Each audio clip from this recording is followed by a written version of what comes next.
Okay, so I hope you guys jump over here. For some reason, it kicked me off and it said that my audio or video was not available. Something like that. All right, let me make sure I'm on all messages and give everybody a couple seconds to figure out they need to come over. So I see somebody popped over. So who's here? Is this Tom or is this somebody else? Hey Diana, how are you doing? I am glad we are having this cooler weather, aren't you? Okay, so we've got 3 people, so you guys figured it out. For some reason, I'm on the church's Wi-Fi, and I'm on the secure one, not the guest one, and it kicked me off, and it said that my video or audio was not available. That's like you're looking way up above my head. But if I bring this down any, then you're looking at my nose. Let me come down with it. Thank you while I get it all adjusted here. Let's try this. Let's see. So we have finally cooled off a little bit. We were really super hot last week. Let's see if that's better. I think that's a little better. And Tom moved over. Good. So who's here tonight? Who's watching with us? Where are you watching from? How is your weather? We'll kind of do a little bit of chit chat and then we'll get into tonight's topic. So there's going to be a couple topics tonight. We're going to talk about my father-in-law. We're going to talk about the new babies on our farm. We're going to talk about busyness and productivity and what the difference is between the two and some things that's going on in my personal development. We haven't done a personal development one in a while. Hello, Micah. Hello, Anne. I think, Micah, it's the first time I've learned your first name. So good to know you've got a first name. And from Pennsylvania, how's your guys' weather up there? I think my cousin said that it was hot, but that you guys are starting to cool down today. So Indiana's hot, cool today, but warming back up. I think we might be done with 90s, but I'm not sure. Because last week we were what, like, we had record temps last week. So like upper 90s with heat index of over 100. It's humidity that kills you guys. It's humidity, and it's still a little bit humid. I still feel like there's way too much headspace. Is my husband Chris on right now? Because I had a salad for dinner. So, Anne, thanks for asking about the diet. I'll talk about that too. That's another thing we can talk about. And all of a sudden, like 5 minutes before I went live, I had this sharp pain in my stomach, and I'm like, and I texted Chris, I'm like, my stomach hurts so bad right now. But then when he replied to the text with like question marks, I was already on my live stream, so I couldn't respond to his text. So Chris, if you're watching, I'm okay.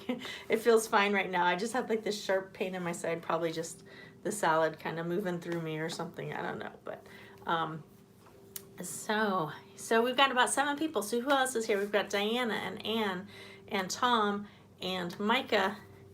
Anybody else in the house that wants to say hello? Jenny! Jenny from Bet in the Farm. I haven't talked to you in a while. Hello, welcome. And that reminds me that she just put her comment in all caps.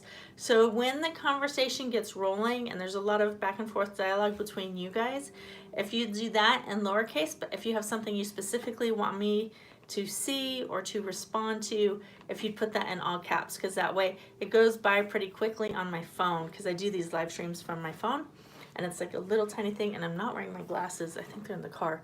About that big right there, and it goes up for like just a few seconds, and then it fades away. So all caps helps me not miss your comments. So let's see. I feel like I'm looking sideways. If I can do this without dropping the phone. Hey, Grammy Karen is in the house. Hello, welcome. Glad you're here tonight. And that reminds me that I wanted to talk about, also, in addition to the other things, I hope somebody's taking notes for me because my brain can only hold so many items. DE in the garden. We've got Debbie watching from Missouri. What part of Missouri, Debbie? I'm outside of Ava. And Vicky, my almost neighbor. She's like an hour away. And Lynn. So hi guys, thanks for joining us. Okay, so let me dive in. What do I want to talk about first? Oh, first, let's talk about my father-in-law. I don't know if any of you follow me on Facebook. you will have seen my post. Most of you may remember that, I guess it's been about 2 months ago now, my father-in-law fell off the shed. He's in his 70s and he is one of the strongest men I know. He built that cabin by himself. We've got the Papa's Log Cabin Build series, our playlist. And he fell in this part of his head. I'm gonna do like the brief summary. He went to the hospital, they did MRI, CAT scan, ultrasounds. Like they want to make sure there's no broken x-rays, no broken bones, no internal bleeding, no concussion, all of that. And miraculously, he was not injured. He was sore and tired and stiff for a while. But in doing all those tests, they found a heart and aortic aneurysm. He was airlifted from their local hospital to the Oklahoma City hospital, where they met with a cardiologist who looked at all the tests the other hospital had done and released him and said, you're probably going to need surgery, follow up with me, make an appointment. So he didn't have emergency surgery, but that was about 6 or 8 weeks ago. He today has been in surgery all day in Oklahoma City. And Chris is there. One of my daughters is there. My mother-in-law, of course, is with him. My brother-in-law and an uncle. So he went in for surgery this morning. I think they started between 7 and 7:30. And the last update I got, so they've been giving us hourly updates, which is nice, or every couple hours. At about 4:30, I got an update that said they did all the repairs that they were going to do. They used part of a vein from his leg and some artificial parts to repair the aorta. They also repaired a valve that didn't have enough flaps in it, and they were just watching to make sure that all the parts were working and doing their job. He didn't have to have any blood transfusions, which is good. And then they were gonna start putting him back together, and he would head towards recovery. So he's probably gonna be in the hospital a couple weeks and probably a long road to recovery after that. So thank you to those of you who have been asking about him and who were praying for him, and we'll let you know how it goes. So Chris is there, and I want to put out a shout out to Airbnb and VRBO. If you guys have not used those services, we got a nice house with 3 bedrooms and a couple bathrooms, like nice furniture, very comfortable, for the 4 nights for like $500. So that all the people who are there can go to the house and rest in between visiting hours, and they can take turns and that kind of thing. So Leslie's there, and since she's doing her overnight thing at IHOP at the International House of Prayer, she'll probably be doing the night call with Papa if the hospital will let any of them stay, and then some of the others will take day shifts. I think they're all at the hospital right now until he's in recovery, and then we will see how it goes. So that's the latest on him. And let's see, I had some more people join. Hey, Mama Grows, Kathleen is in the house. And I think I've said hello to everybody else. I do want to throw a quick shout out to my good friend Kathleen from Mama Grows. She had the opportunity to go to the Heirloom Seed Expo last week. And is it in the San Francisco area? I think it is. Santa Rosa, maybe? And so yes, you. So Baker Creek Heirloom Seed Company, which is located like a half an hour, 45 minutes from me, they put on this Heirloom Seed Festival at their sister location in California. And so several big YouTubers that you guys would have heard of were there. Doug and Stacy were there. White House on the Hill was there. Farm Alarm was there. Jess from Roots and Refuge, her whole family was there. I should not have started naming people because I'm going to forget some. Fit Farmer, the Haulers, other people. So there were lots and lots of people there, and Kathleen made a wonderful video about the story of a seed. I'm not sure the exact title, but Mama Grows, if you would put a link to that in the comments so that people can click over and watch it.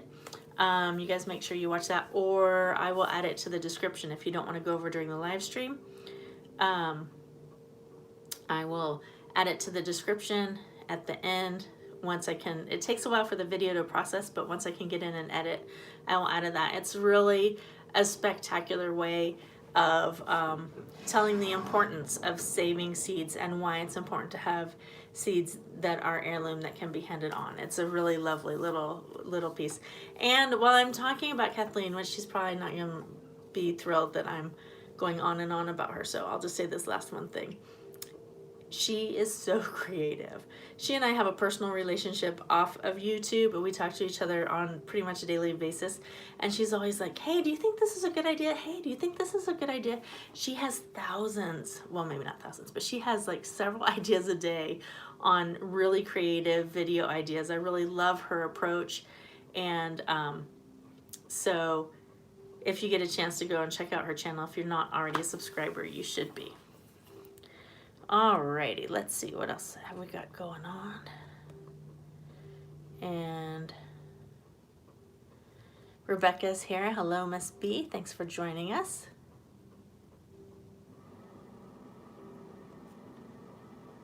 And okay, so I saw that Micah asked about how I'm doing, and he mentioned that I'm cool-headed. I am the person you want in the crisis. If there's a car accident or an injury or an emergency situation, I'm that person that's like, I can quickly assess the situation and say we need to do this, this, this. And when people are not acting, I can say, you go call 911, you look for something to stop the bleeding. Like, I'm that person that you want there.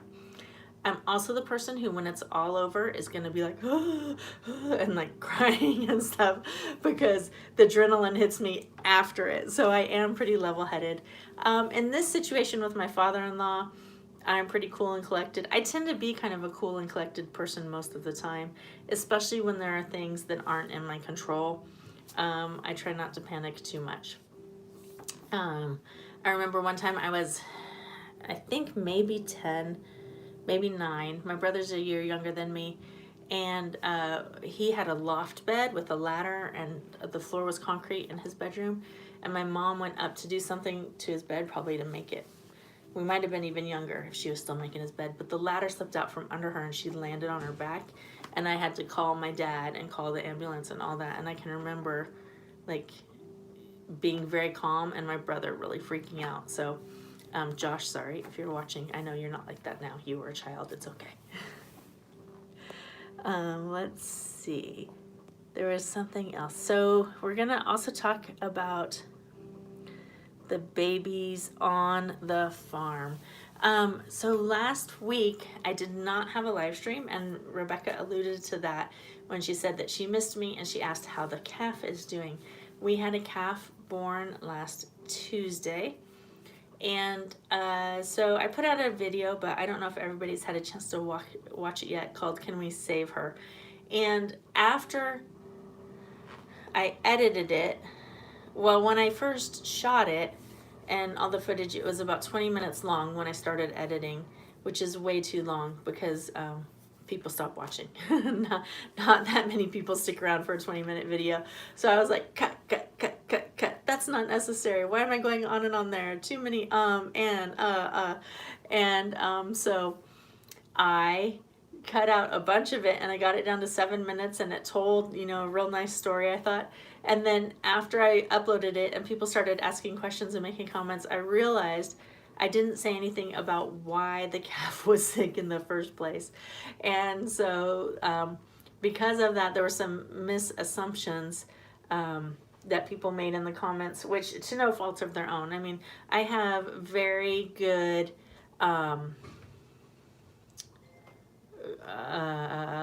viewers. You guys are super kind to me, and even the criticism I get is always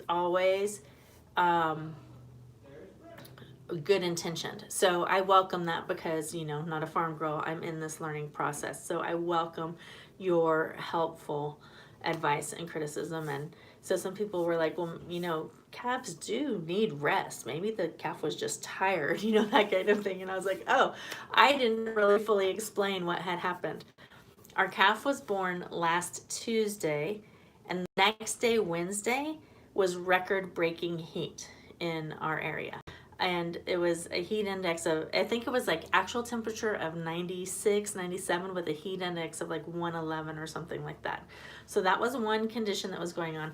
The second thing that happened is our mama, heifer, mama cow, is a first-time mama, and her milk hadn't fully come in yet.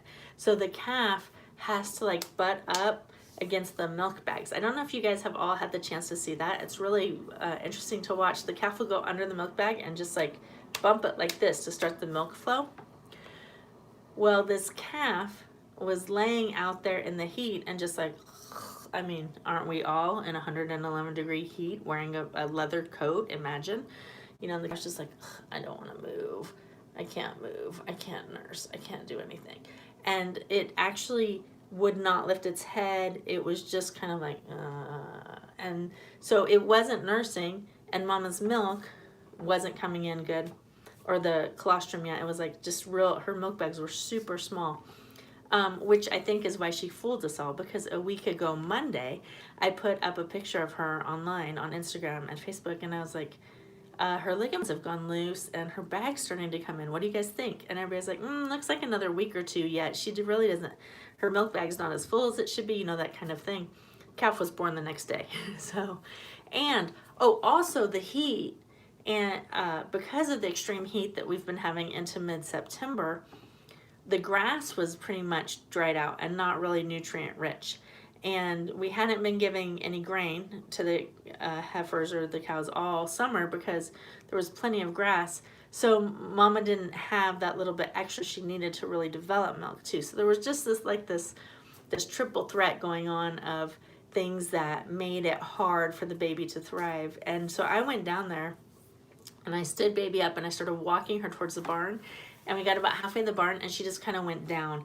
And then she would not get back up.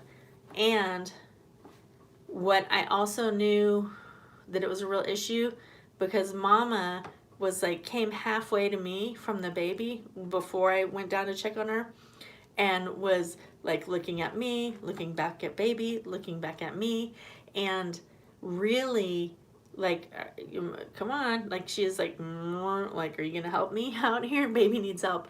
And she let me pick up her baby and load her into a wagon. My mom has one of those like orange little tots wagons. And so the baby was letting me, I mean the mom was letting me handle her baby, which also was an indication to me that the baby needed help. So when you see the video that I made in that light, then that makes more sense of why I intervened. And also, before I did anything, I called our neighbor, who is an experienced cattle person, and said, you know, or actually my mom called her and came over and said, she came over, and so we talked through it, and she's like, you know, she's looking good, she has eaten some, she's not as skinny as she would be if she hadn't. I'm like, yeah, we saw her eat yesterday. So my suggestion is get some colostrum. So I said I gave her a bottle in the video, but it was actually colostrum. It wasn't milk replacer. It was a bottle of colostrum. And she said, get that into her and then try to encourage her to nurse. If mama will let you put her under there, so that you're supplementing with the bottle, not solely relying on the bottle. So in that video, if you haven't seen it yet, like, I really get teary-eyed when I think about it and when I watch it, because our cattle, even though they're fairly tame, they don't want to be touched on the shoulder, on the head, on the back, anywhere. If we come within about as close as I am to you now, they'll back away. They might every once in a while be like, okay, you can touch me right here, you can scratch me or whatever, but not very often. In that video, you will actually see me put the baby up under mama and like milk the teat and get the milk flowing into the baby's mouth. So it was an amazing experience from a mama who really wanted her baby to live. And it only took one day of us doing that with the colostrum in the bottle and putting her up under mama until she was on her own, and the temperatures cooled off too. So now baby's a week old and everything is fine. And I saw I missed some comments, so I'm going to check on them real quick and then see what's going on. I have a question. What's your favorite animal on the farm?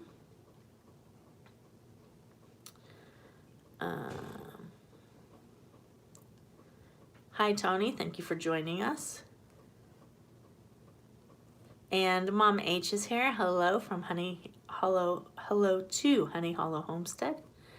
Glad you're in the house tonight.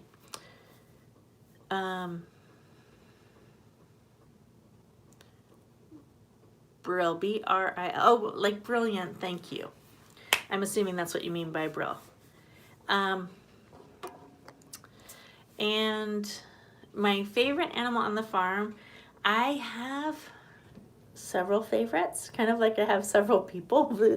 I tell my daughters and my friends too, I say, you're my favorite, just don't tell the others. And I'll say it to them in front of the others. So right now, as of like 4 o'clock this afternoon, my favorites are the little bunnies. We also have baby bunnies on the farm, and they're a week old. They were born the same day as the calf. And sadly, in that heat, we lost 3. So we had 1 litter of 6 and 1 litter of 3. And we lost 2 from we had a litter of 5 and a litter of 3. And we lost 2 from the litter of 5 and 1 from the litter of 3 because of the heat. And we even took their nesting boxes in the house during the heat of the day. It was just such extreme heat. But the bunnies, they're at what my friend calls the popcorn stage. So when I pulled over their nesting box to look at them today, and they're furred out, so I took all they've grown their fur out, so I took out the fur out of the nesting boxes that mamas had put in, and they're just in the hay and pine chips. And when I touch them, they kind of pop up like this. My friend calls it the popcorn stage. So I saw one that'll stick its nose up over the edge. So pretty soon they'll be out and jumping around. And I'm glad they're doing okay, because I made a really rookie mistake with these bunnies. So this is our 3rd litter of bunnies born on the farm. For those of you, my husband Chris is in the house. That's Plan B Orchard and Farm. And he says several people in the area had losses because of heat. Yeah, one of our kind of close neighbors lost 2 calves the day before and the day that I was trying to help our calf out. So I am glad we took quick action with her. So the bunnies. So when I bred the bunnies a month ago, expecting it to be cool in September, which it normally is, we had unseasonably high weather. And I knew that one set had bred, but on the other set, the buck really wasn't even trying. I didn't see any successful mounting. I didn't see any fall off. And I made the mistake of assuming that the doe was not bred, and I didn't put a nesting box in her cage. And I went out early in the morning, the day after the first one had kindled, and she was having babies on the cage wire. She had pulled fur in the corner and was having babies. And so I ran back in the house in the dark. It was really early that morning. I had to leave for work early, and ran in there and grabbed a nesting box and put some hay in it and took it back to her and put the babies in there. And they all survived that day. That was the litter of 3. She only had 3. I'm thinking it just was too hot when I tried to breed them to each other. We had an unusually hot summer, but surprisingly, for as hot as our summer was, we had lots and lots of rain, so it was not as dry as it might have been. And Luke is just stopping in to say, hey. Hey, Luke, good to see you. Go back to be a good host to your friends. Thanks for popping by. So we had 2 small litters of bunnies, and but everybody's doing well now. Yes, so last year it was hot, and it was hot and dry. We had a drought year last year.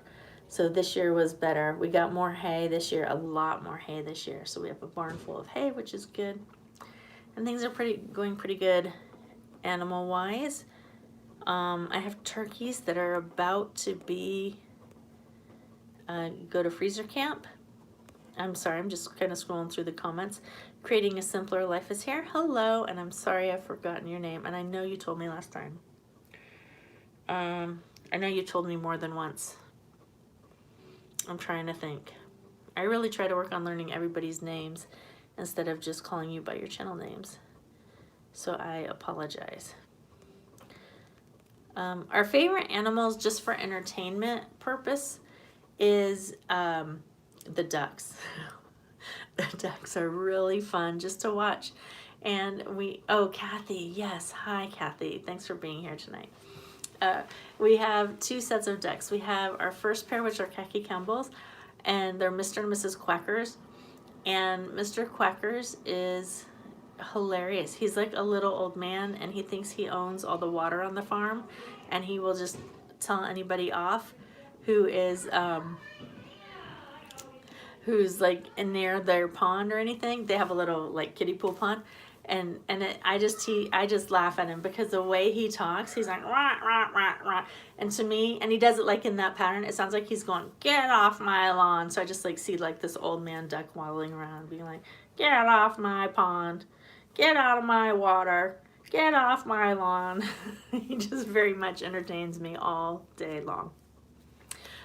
Chris, I don't know if you were here when I said earlier, my stomach is okay now. I had eaten a salad and I had like a sharp pain and I was about to go live, and that's why I didn't reply when you asked me how I was doing. Have we butchered ducks? We have not, and I don't know if we will.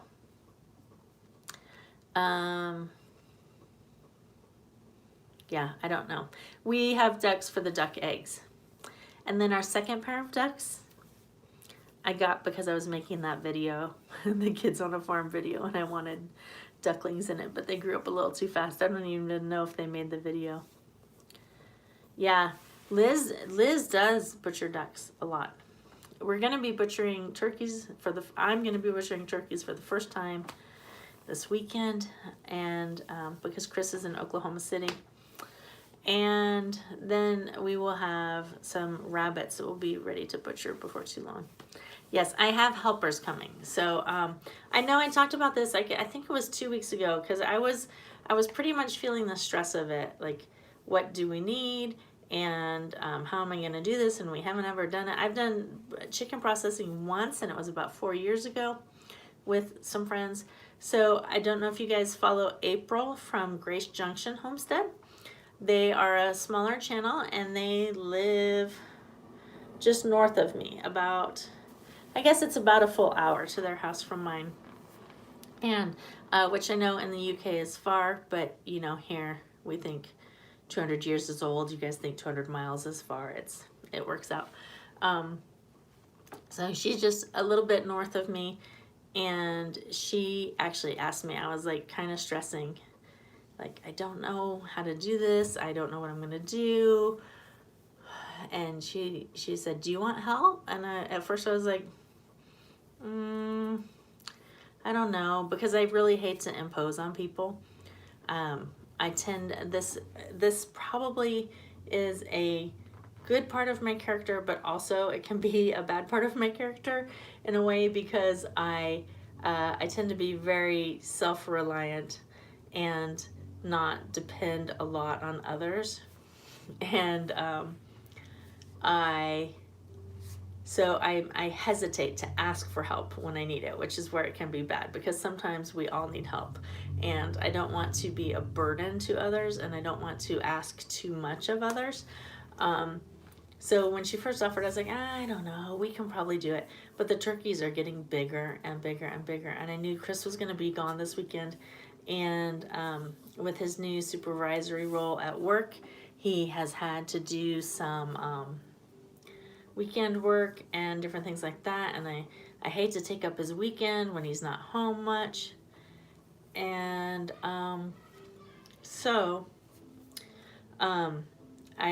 next time I saw April, sorry, I got like texts coming through one after the other. So when I saw April in the store, I see more people. I get recognized more in Walmart than anywhere else.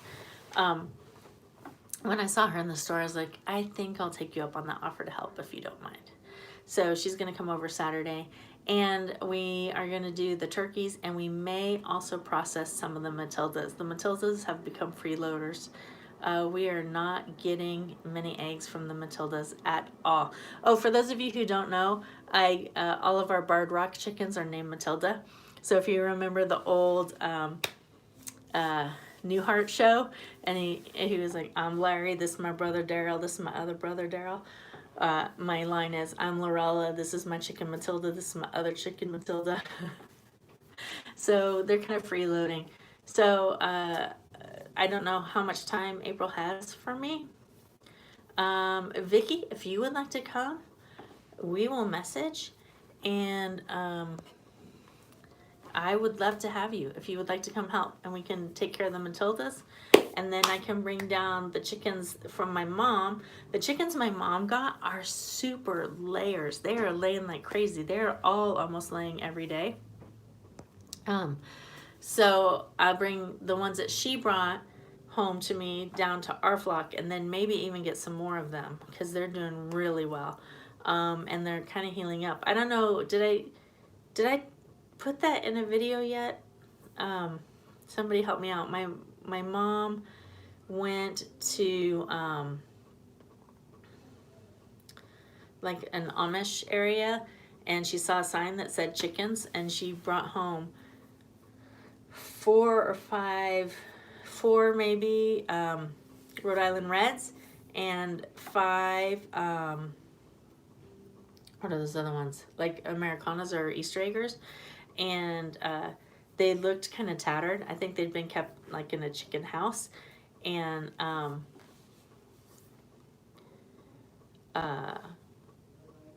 sorry, I'm watching the comments go by, and they were kind of like kind of ragged looking a little bit, but their feathers have all come in now, so I think they'd be okay to move into my flock.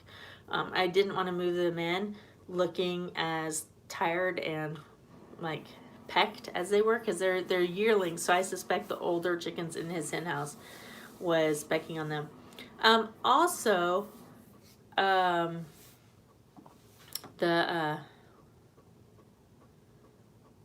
think too, I don't think they ever went outside, because my mom at her coop has a door on the back that they could go in and out, and we have left it open every day since, well, not since we first got them. We kept them enclosed for 3 days or 4 days so they'd get used to being in their coop. Then we opened that little door so they could go in and out. They have never even tried to go out. Oh yeah, remember I put that video where I was like putting them out, and I was like this, and I came up under the roost, and I banged my head. So yeah, that wasn't a video. I'm like going like this, like it still hurts. It doesn't still hurt. But yeah, they don't want to go outside at all. So I think if they were down by our house, they would be more prone to go out. They would follow the other chickens out. And Chris is mentioning his dad. Yeah, we talked about Pop at the very beginning of this. Okay, so they're transferring him to ICU right now. Okay, good. So he'll be in recovery. That's good. All right, and Anne, yes, I will always put a nesting box in from now on. I learned that lesson the hard way. Yeah, okay, Vicky, I will be sending you a message.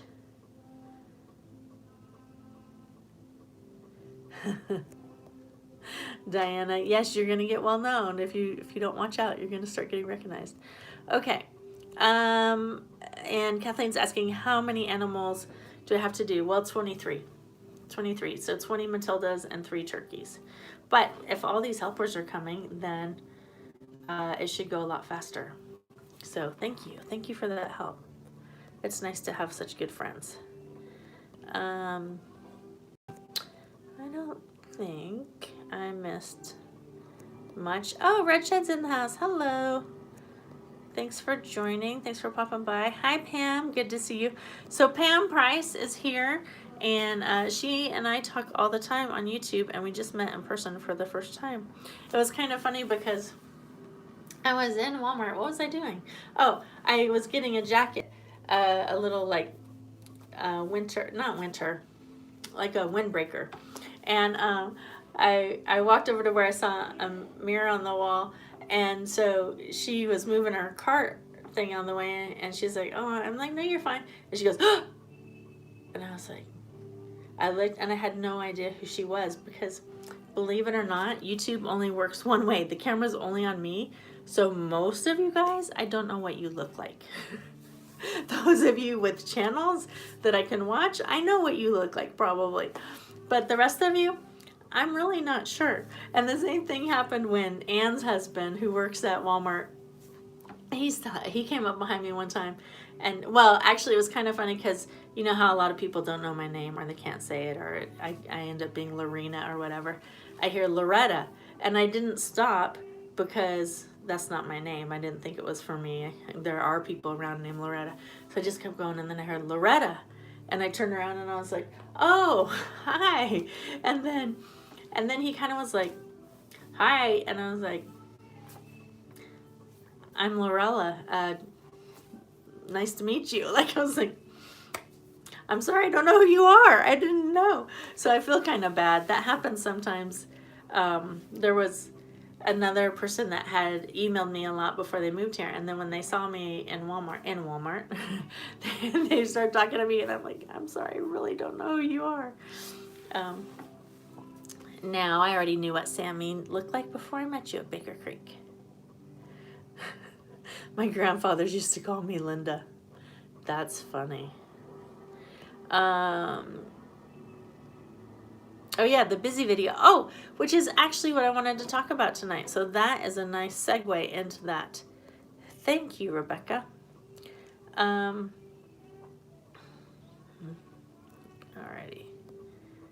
Let's see. Okay, I think I'm pretty caught up on comments. So I posted a video a couple weeks ago that was titled "Busy is Not a Virtue," and it was because I kind of go and go and go and go. Yes, I figured that wasn't your name, but I'm sorry, I've forgotten what your name is. I know, Nozark. I know that we have talked before and that I know your name, and it's just slipping my mind. Sorry, sidetracked. Okay, so I was talking about Jamie. That's not even close to Linda. That's hilarious. All right, sorry. I'm going to have to not answer comments for a minute so I can tell this. I was talking about how in America especially, and I don't know if it's the case in other countries as well. So Tony, you'll have to let me know. We kind of wear busyness like a badge of honor. You know, I get up early and I take care of the animals, and then I go to work, and then I come home, and then I you know, last night I was up till like 11:30 canning. Oh, I have to tell the story of that. I will in a minute. Sorry, squirrel. You know, and then I got up early this morning and started again, and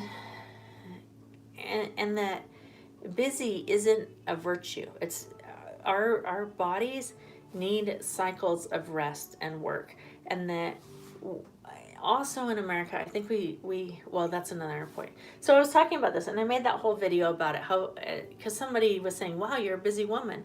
And my reply to them was, I wouldn't recommend it. It's not a virtue. Like, that was my text reply. And so then I made that video where I kind of talked about it and how I'm really working at being intentional about my time and not just filling it with busy things. And I was talking to my friend Chelsea from Little Mountain Ranch, and I was telling her about this and how I don't think busy is a virtue. And so when she came back, now we use an app called Marco Polo. If you guys don't know, it's similar to texting, but you take a video of yourself. So the person can watch it when they have time and then reply to it as a video. And for me, I just like it better than texting. Sometimes I have way too much to say. Are you surprised? I can talk a lot. That texting doesn't take care of it. And I don't like phone calls because when people are in different time zones, or, you know, when they're available, I might not be available. So this app's worked really well. So when she came back with her reply, she's like, I'm really not sure about that. I think that people need to be busy, that people are meant to have structured time, and that part of the problem with our society is that we fill our time with things that aren't beneficial. They're not things that will grow our soul or serve others, and that we need to be busy doing this. So we kind of had this conversation going back and forth, and I said, well, I have to think about that, because, I made this whole thing about busy isn't a virtue, but maybe it is. And so we went back and forth, and as we were talking, she used the word productive. She said, so then we went on, and like a day or two later, she's like, I had a really productive day. I got this done and this done and this done. And I went, that's it. We are designed to be productive people. If you are a spiritual person and you follow the beliefs of the Bible, God talks about the person who doesn't work won't eat. Like, we are designed for work, and we are designed to be productive. But there's a big difference between being busy and being productive. And I think that where I, and maybe others err, is we are constantly on the go. We got to go, and we have so much things we have to get done. We have to go here, and we have to do this, and we got to run the kids to, sports games, and then I got to go make this appointment, and I have to go to, this activity and that activity, and we just fill our lives with all these busy things that aren't necessarily being productive to ourselves or to society or to our family. And then at the end of the day, I come home and I'm too exhausted to even have a conversation with my husband, because I've been so busy all the time, or we're not able to have, the kind of home life we want because we're so busy. So I've been really trying to think about this and how to articulate it, because I think we are designed to be productive. But one change that I am making in my life, and I keep talking about it, and I've been saying I'm planning to do this, I'm going to try to do this, but I think, and of course Chris has heard me talk about this, so this is not something I'm throwing on him. It's really fun when I just like throw out something on YouTube, and then that's where he learns about it. Not real happy. But in January, so right now I work a half a day Wednesday off farm, and then I work Monday, Tuesday, Thursday, Friday, most weeks, pretty much all day schedule. So I think beginning in January, I will work half a day Wednesday and 3 other days. So I will have 1 full devoted on-farm day on a weekday. On the weekends, we end up, like that becomes my farm work day, and we don't get a lot of good family time in. And then because of that also, like there's a lot of things get just kind of pushed to the back burner. Things that, laundry piles up and dishes pile up. I mean, there was a day last week where I think every pot in our house had been used. and I don't mean gardening pots, I mean cooking pots. And I was like, Chris, can you just stand here and dry these for me and put them away so that I can wash all these? Because by the time I wash enough and fill up the drain rack, and then I still have more left to wash, and I have to put those away. And right now our kitchen doesn't have a sink yet because we're still in the house build. So I have to walk all the way around to the utility room to put them all away. I'm like, it'll just take me like 4 times the time. And Chris is really great. He helps with cleanup and he helps with cooking and stuff. So I don't want you guys to think that like that's all left to me, because it's not. He's very much a partner in this in our household. But, and he did. He was like, yeah, I can do that for you, not a problem. But I was almost like to the point of tears and fatigue. I was just so tired, and we'd been like running. And I've been in this season where I had 4 weeks of work of this one particular job that was starting really early, and it was long days, which means good paychecks leading up to Christmas season, which tends to be slower. So it was like I knew I was in this season of busyness, but it's very fatiguing and it's emotionally draining. And when you do that to yourself constantly, or I should say when I do that to myself constantly, then my family gets the worst of me. They get the tired, emotional, easily irritable person. Whereas if I structure my time to be more productive and to be more doing things with meaning to them rather than just being busy, then they get the best of me. So that's just kind of something I'm working through that I wanted to share with you guys, because sometimes on my live streams I do that. I like to share things with you guys that I'm thinking through. And sometimes me saying it out loud, or especially if I write it down, that kind of helps me to articulate where I'm going with it and what I'm thinking about. So that is a change that I expect to make in January. And I expect that because of that, not only will I feel more at peace, because I love being on the farm, it's my happy place, the farm will also be more productive. I will be able to grow more food. I'm going to try to be much more organized and to plan my garden well and my planting times well, as opposed to, I feel this year especially, I've been running behind the garden. And by that I mean, it's like, oh, okay, it's middle of September. What can I plant now? What do I have? What do I need to get? Okay, well, I don't have, you know, I need cold frames for those, and so I need to buy the stuff to make. So I'm like always like playing catch up, basically trying to get stuff in the ground or trying to get the rabbitry built, because I have rabbits coming, and I would really like to be on top of it instead of behind it. I'd like to be in front of it and say, okay, I know these weeks I'm going to plant these things, so I'm going to need beds ready for them, so I'm going to put that, and I'd like to have it kind of planned out. And I know that a plan is not a promise, which was a thing I used to say to my kids all the time, because plans can change. And so my kids were not allowed to say, well, you promised to do such and such, because no, we had a plan. A plan is not, our plans are to do A, B, and C, and all things going, and the Lord willing, and the creek don't rise, we will do A, B, C, but plans might change. So knowing that, being human, my plans might change. I would still like to have a plan. So there we go. That's kind of what I'm thinking about, and I just kind of like spewed out a lot of stuff there. So what are you guys thinking? Rebecca says, discovering slow living was the best thing. Old-fashioned living doesn't make it so you do less. It's just a simpler way of living. Yes, and you know what? If I think back to the reason we wanted to move rural, living a more simple life was one of our core values. And it wasn't living an easier life, it was living a simpler life. And I've gotten now where it's not a simpler life, it's a much more complicated life because of everything that we're doing. So we're gonna have to balance, because reducing my off-farm incomes means A, I have to produce more food so we don't have to buy as much. B, I have to produce more on-farm income. So I'm gonna have to do things that are profitable on the farm. So productive and profitable is going to be the name of the game for next year in the farming business, to help offset the income that I will be losing by working fewer days.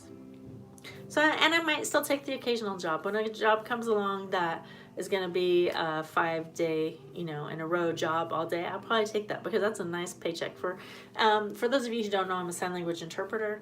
And so a lot of times I'll go interpret a doctor's appointment here, and then I'll go over there and interpret maybe a parent-teacher conference, and then I might, you know, be in court or a Branson show.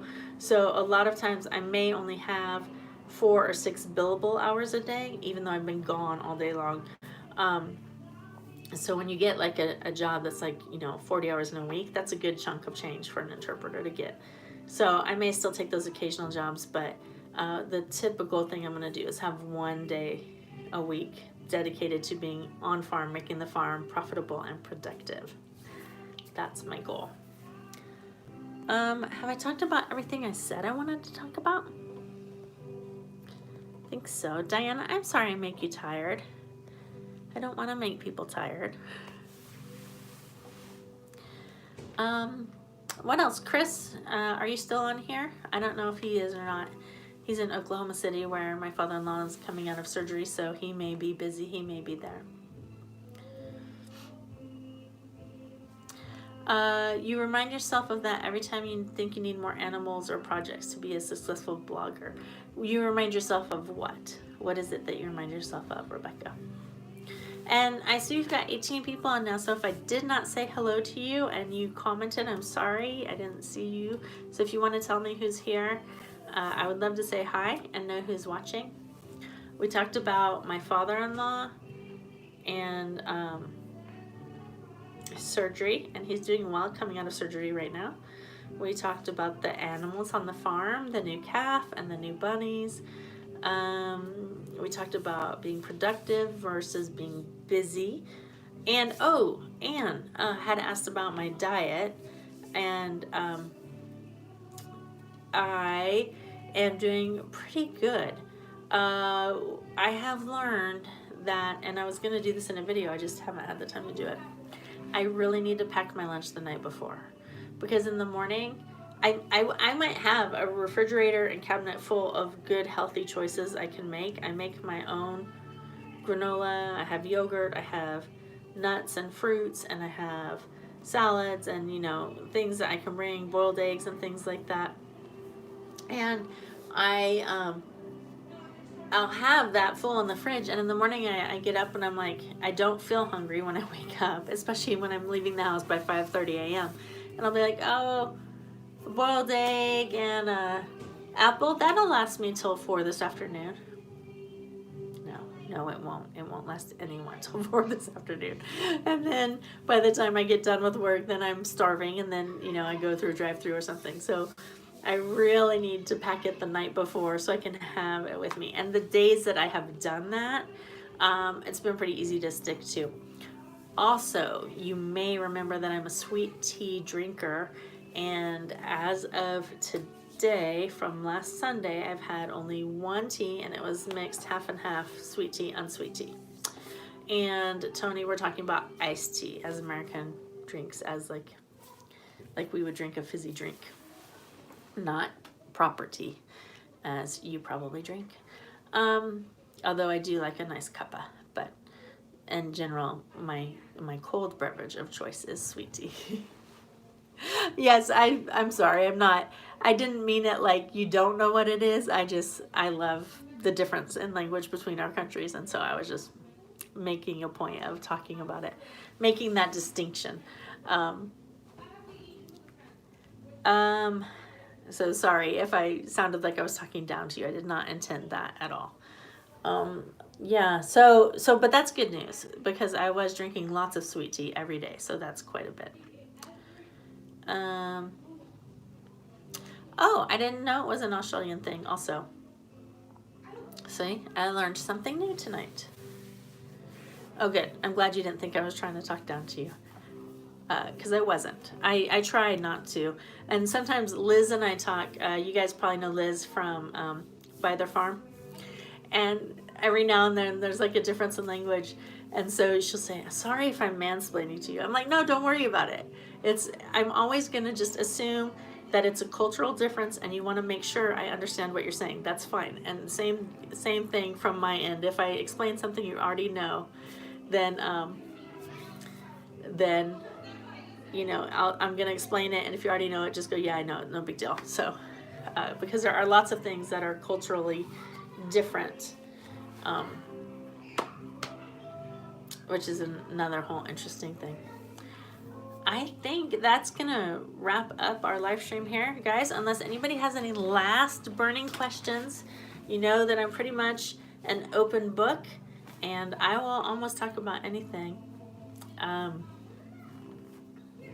So I haven't done an Ask Me Anything video in a while. I also haven't done Lorella's live life advice. Maybe we'll do that next week. That's always fun. All right. I'm going to give you just a second, because I know you guys are just a minute or so behind what's coming out live. I don't know why that is. I guess because it uploads and then downloads. Let's see if there's any last questions in the house. Give you guys a second to say goodbye to each other before I end the live stream. Thank you so much for enjoying out. Yes, Vicky, I will message you right after this. Oh, do you guys think that we should get Vicky on here with me sometime on a Wednesday? Or I wish we could do it from my house. I really could. Oh, shout out to my folks who are doing AG missionary training in Springfield. I would love to meet your folks, Rebecca. I don't know if I'm going to be able to get over there, though. I've been kind of busy, if you hadn't heard. But I would love to meet them. I'm actually in Springfield tomorrow, but working.